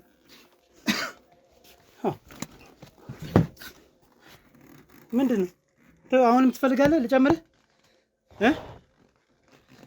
ትፈልጋለህ ወይ ልጨምርህ? አሁንም ላጩልህ? ተባበር መተህ ይሄን ያህል እንዴት እንደዚህ? እኔ ጉልበተኛ ጓደኞች አሉ። ጥራቸው ካስፈለገ። ደስ ይለኛል ነው የምልህ። ጥራቸው። በስነ ስርዓት የምናወራ ከሆነ በስነ ስርዓት እናወራ። እሺ እኔም እኮ ስርዓት ይሄ ነው እንዴ? እና ምንድን ነው ታዲያ? በጉልበት ነው ስርዓት እኮ በስነ ስርዓት። አንተስ ጉልበተኛ ነኝ ብለሃል። ካሜራ ልትሰብር ነው እንዴ?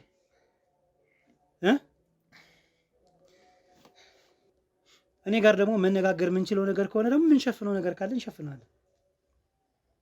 እኔን አሁን ማታምነኝ ከሆነ ላስወጣልህ። ካሜራማኑ ይውጣ፣ አጥፋለት እሱን ካሜራ እናወራለን። ካሜራውን የጨነቀ ንገረኝ።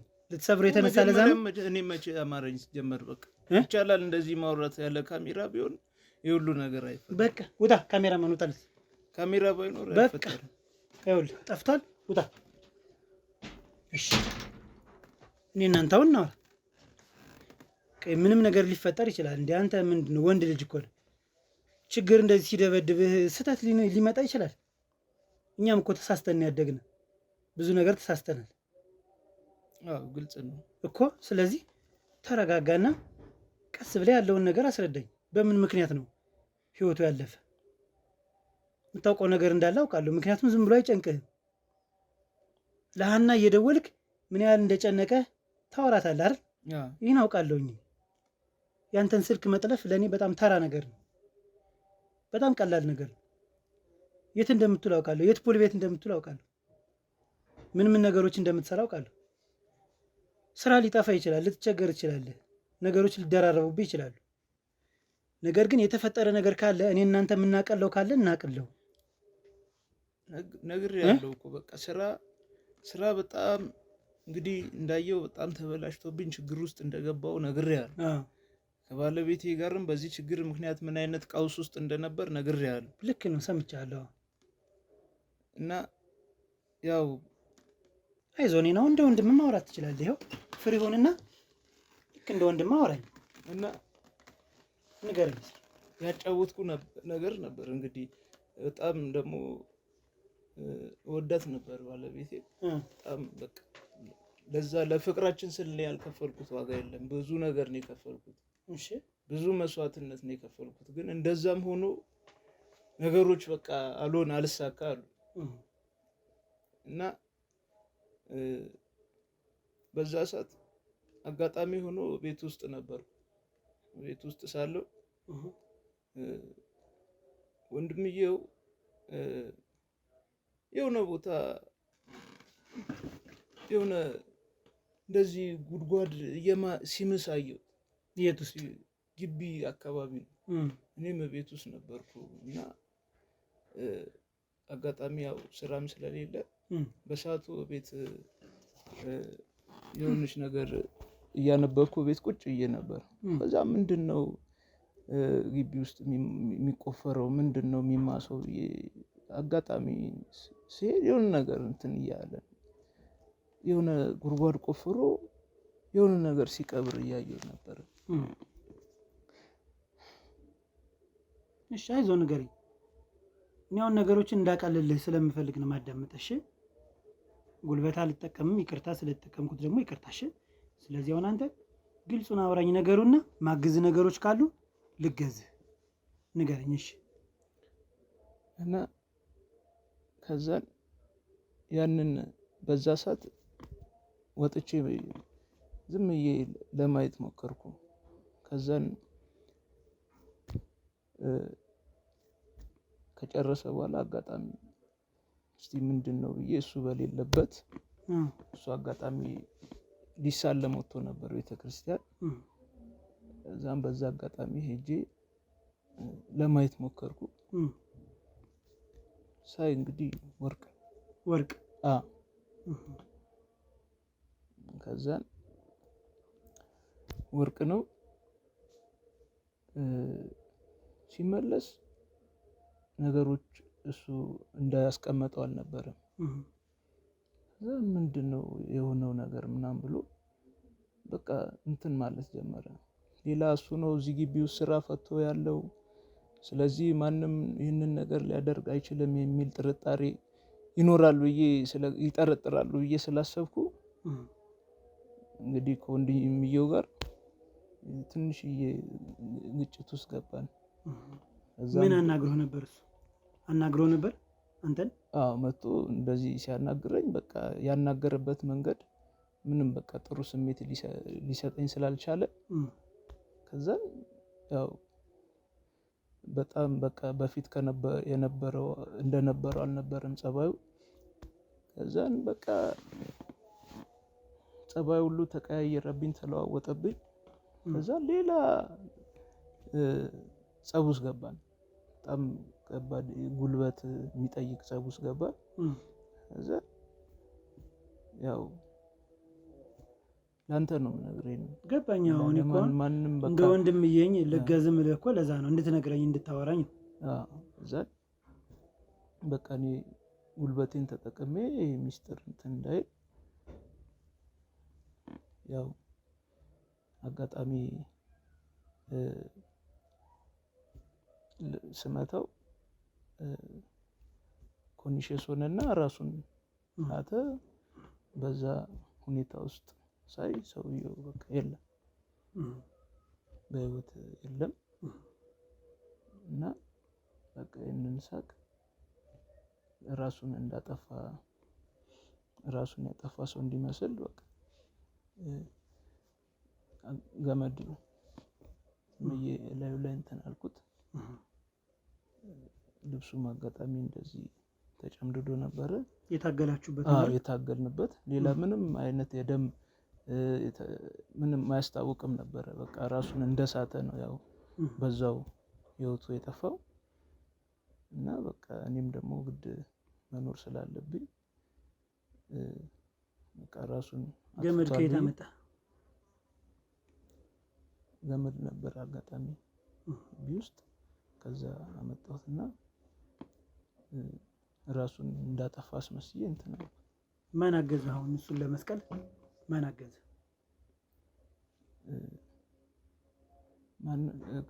የሰፈር ጉርምሶች ነበሩ። ላትዋሸኝ ስትንተባተብ ውሸት ልትዋሸኝ እንደምችል እኔ እጠረጥራለሁ። ገብቶሃል? የዋሸኝ ከሆነ አላግዝህም። ገብቶሃል? እኔ አሁን ተልኬ ነው የመጣው አንተን መርምሬ ምንም ነገር አላገኘሁበትም ብዬ ልሄድ ነው አይደል? ይህን ነገር ያደረከውን ነገር ካልነገርከኝ ግን በምንም ነገር ላግዝህ አልችልም። በምን አይነት ሁኔታ ነው የሰቀልከው? እንዴት አድርገህ ነው ያደረከው? እስኪ ንገረኝ። ማን ያገዘህ? በሰዓቱ ያገዘኝ ሰው የለም።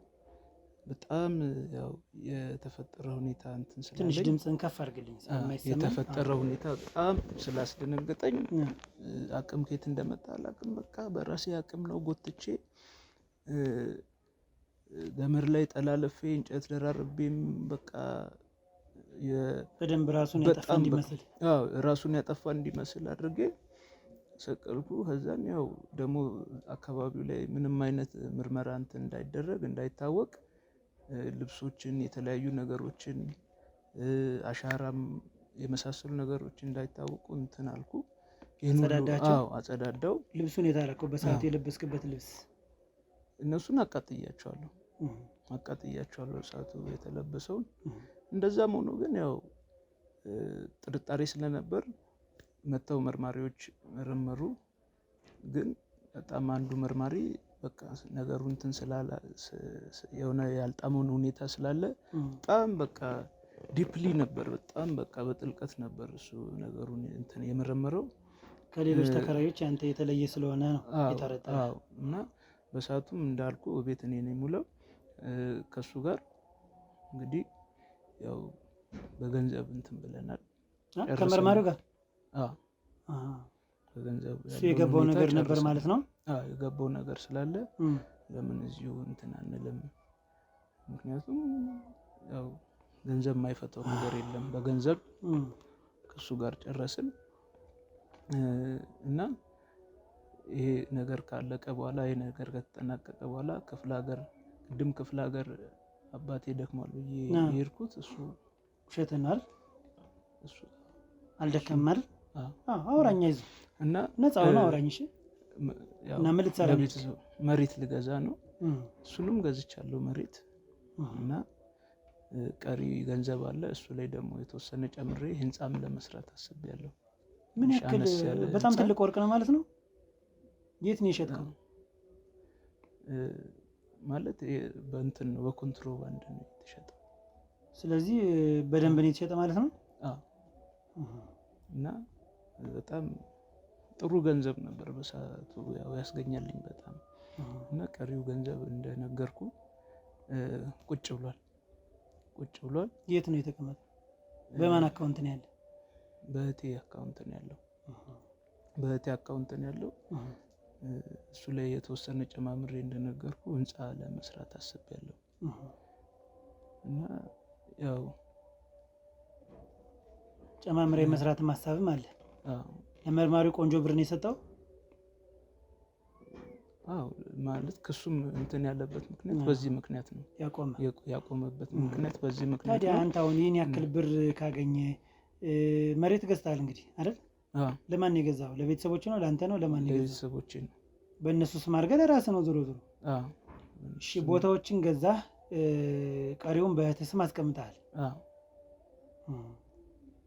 እኔ የምልህ ግን ለምን ትደክማለህ አንተ? አሁን እንደዚህ መድከም አይጠበቅብህም እኮ።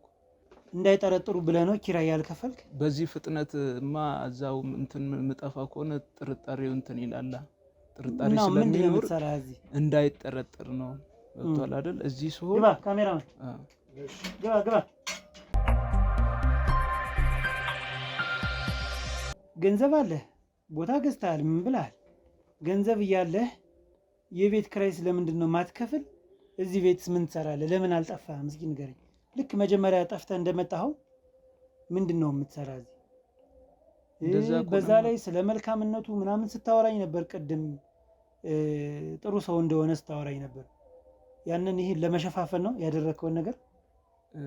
ይህንማ በቃ ምክንያቱም የበፊቱ ማንነቴ እንዲታወቅ በዛ ማንነት ልክ ነው እንጂ መጓዝ ያለብኝ። አሁን ጠፍቼ የሚሄድ ከሆነ እነሱ ላይ ጥርጣሬ፣ እህትየው ላይም ጥርጣሬ ያድራል። ከእንደገና ሌላ አዲስ ጥያቄ ሊያስነሳ ስለሚችል እኔም እንግዲህ እዚህ የተገኘሁበት ምክንያት ይሄ ነው። እዚህም ተመልሼ በፊት እንደምሆነው በፊት እንደምኖረው ሌላ ጥርጣሬ አዲስ ጥርጣሬ እነሱ ላይ እንዳይፈጠር ነው። ለዛ ነው ምን አለ መሰለህ ልቀቁ ተብሎ ነበር አይደል? በልማት ስለሚፈልግ ተከራዮችን ያው ልቀቁ ብሏችሁ ነበር ወንድማ ነፍሱን ማረውና። ስለዚህ ይህን አጋጣሚ አንተ አግኝተሃል፣ ገንዘቡን አግኝተሃል፣ ወርቁን ወስደሽ ይጣሃል። ብዙ ብር እንደሸጥከው መገመት ይቻላል ቦታዎችን ሁሉ መግዛት ከቻልክና ይህን ነገር ካደረግ አንተ ምንድን ነው የምትሰራ እዚህ? ውጣ ከተባልክ ለምን ወጣ አልሄድክም? ያስቀመጠህ ነገር ምንድን ነው? ወይስ ሌላ ያሰብከው ነገር አለ? ወይስ ደግሞ እህቲቱ ላይ የምታስበው ነገር አለ ወይንስ የለም? ምንድን ነው የምትሰራ ስላልገባኝ ነው። ግልጽ አድርግልኝ። ለመሰለህ ግልጽ አድርገውና የምንተጋገዘው እንተጋገዝ። ገብቶሃል? እኔ እህትየው ላይ ማስበውም ነገር የለም፣ ምንም ነገር የለም። በቃ አሁን እንደውም አጋጣሚ ሆኖ እድል አንተ እዚህ መገኘት እድል ነው ብዬ ነው ማስበው። ለእኔ ነው ለአንተ ነው እድል? ለእኔ እድል ነው። የመጣበት ቦታ ከባድ ቦታ ነው። ምክንያቱም እዚህ በክፍለ ከተማ ደግሞ እንደዚህ እንትን ከምትል ህይወትን የሚቀይር ነገር ሊሆንም ይችላል እኮ። ያ እድል ነው እንግዲህ እዚህ ወይ አክነፍንፎ ያመጣ ገባ አይደለ? ስለዚህ እድሉን ብትጠቀም ያው የሚሻል እሱ ነው ብዬ ነው የማስበው። እኔም ደግሞ ከእንደዚህ አይነት ነገር ልውጣ፣ ከእንደዚህ አይነት ነገር እኔንም አውጣኝና ያው መጠቃቀም አይሻልም? ስለዚህ የምንጠቃቀምበትን ነገር ልንገርህ። በመጀመሪያ ደረጃ አልፈልግም ካልከኝ እኔ ማፈረግጣለሁ። ስለዚህ የመርማሪውን ፖሊስ ስልክ ትሰጠኛለህ፣ ግዴታ ስለሆነ ይሄ ግዴታ ነው። እንትን አለ የመርማሪውን ፖሊስ ስልክ ቁጥር ትሰጠኛለህ፣ ሙሉ ስሙን፣ ብሩን በማን እንዳስገባለት። እሺ እኔ በጭራሽ አላደርግም። ይሄ መሆን አለበት። ምክንያቱም ለምን መሰለህ መሆን ያለበት በጭራሽ አላደርግም። አንተን ወደ እስር ቤት እንድትገባ አድርጋለሁ። ገብቶሃል? አንተ እሱን ለማዳን ብለህ አንተ የምትገባ ከሆነ ግባ፣ ምንም ችግር የለውም። በጭራሽ እኔ ስልክ አልሰጥም። በጉልበት ይሆናል። እኔ አሁን አንድ ጊዜ አሁንም በጉልበት አድርጌዋለሁ፣ አሁንም በጉልበት አደርግብሃለሁ። ስለዚህ በጉልበት እንዳንሄድ። አንተ ሰው ታግለህ የምትገል ሰው አልነበርክም። ቀኑ ደርሷል በሚል ለያዘው እንጂ በጥፊ እየጠፈጠፍኩ አሁንም ድጋሚ ከማስወራህ ከምትነግረኝ በስነ ስርዓት እንደዚሁ ልክ እንደተማረ ሰው ቁጭ ብለህ ስልኩን ትሰጠኛለህ፣ ስሙን፣ በማን እንዳስገባው ብር። ገብቶሃል?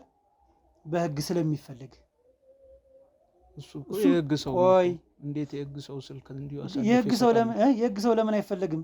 የህግ ሰው ገንዘብ ዝረፍ ተብሏል እንዴ? ማን ነው ዝረፍ ያለው? አይችልም። እኮ በእኔና በሱ መካከል የነበረ ስምምነት እንጂ በእኔም ይሆናል ታሪክ የለውም። ስምምነት ውስጥ አንዱ አካል ነኝ። አሁን እኔ አልስማማም ካልኩኝ ሁለታችሁንም የሚከተላችሁን ነገር ታውቀዋለህ። አንተ እንድተው ከፈለክ ግን የእሱን ስልክ ትሰጠኛለህ፣ የእሱን ስም ትሰጠኛለህ። ከዛ በኋላ ቀጣይ ምን እናደርጋለን? ገንዘብ ለእኔም ታስገባለህ። ገንዘብ ያስፈልገኛል አይደል? እሺ የስልኩ ሁኔታ እንዳለ ይሁንሽ፣ ግን አሁን ምን መተማመኛ ነው ያለኝ ለአንተ? አሁን ገንዘብ ለምንድን ነው የማስገባው? ሚስጥር እኮ እኔንም አውቀው እኔ አውቀዋለሁ። እሺ ካሜራማኔም ያው እሱም ደግሞ ምን ያህል ገንዘብ ነው ታዲያ? ምን ያህል ነው ማለት ገንዘብ ሲባል እንዴት ምን ያህል ነው ማስገባለህ? በርከት ያለ ሳንቲም ነው እንጂ ዘርፈን ያመጣው ገለን ያመጣው ምን ሰርታ አላመጣ። ጥሩ የሆነ ሳንቲም እፈልጋለሁ። ከዚህ ጉድ ካወጣኝ እኔ እሱን እኮ ነው ምንም ችግር የለውም። መፍትሄው እሱ ከሆነ ይሁንሽ። እኔ ግን አሁንም ቢሆን አንድ ያልገባኝ ነገር አለ። ምን እየሰራህ እንደሆነ እዚህ ቤት አላውቅም። ሌላ ያሰብከው ነገር አለ። እሱንም ቢሆን በደንብ የሚጣራ ይሆናል። ምክንያቱም ግልጹ ነው እየነገርከኝ አይደለም። ነገር ግን አሁን አንተ እየነገርከኝ ያለኸው ይህን ነገር አድርገዋል አይደል? ስለ ወንድሟ ከሱ ጋር የነበረውን ወርቅም ሽጣል። እሱን ነው እኔ ይህን ነው ማወቅ የምፈልግ። አውቃል እኮ በቃ አሁን አውቃል። እንደነገርኩ ነው ቅድም ነገር ያለው በደንብ ልብ ካልከኝ ማለት ነው።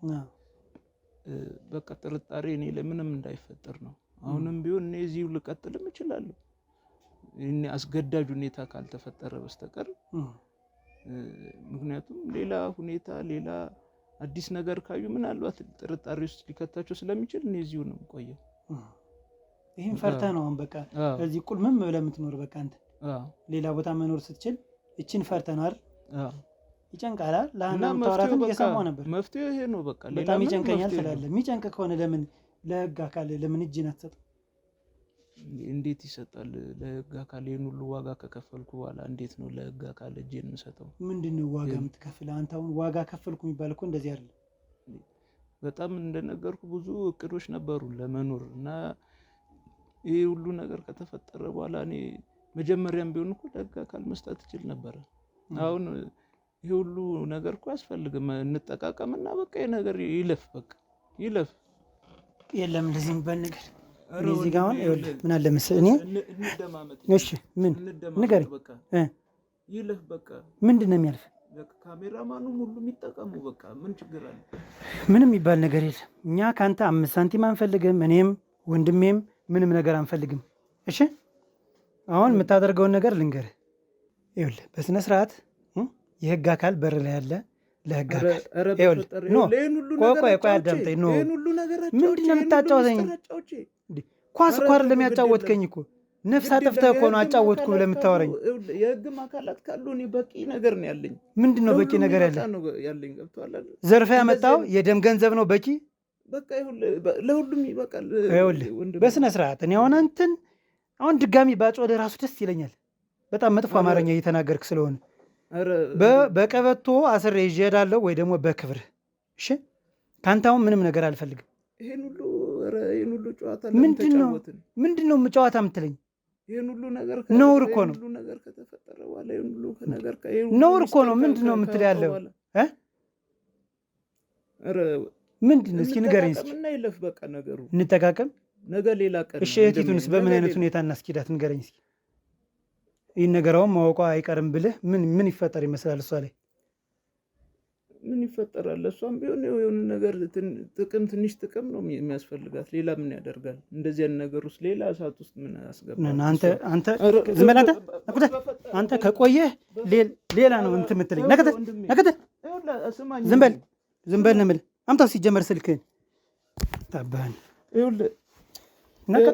ስማ እያንዳንዷን ነገር የተናገርካትን በሙሉ በማስረጃ በድምፅ በቪዲዮ ተይዛል። ሌባ የሰው ነፍስ አጥፍተህ ምንም ነገር ያጠፋ አይመስልም አይደል? ክፈተው በሩን ክፈተው። በልቶ ሌባ ውጣ።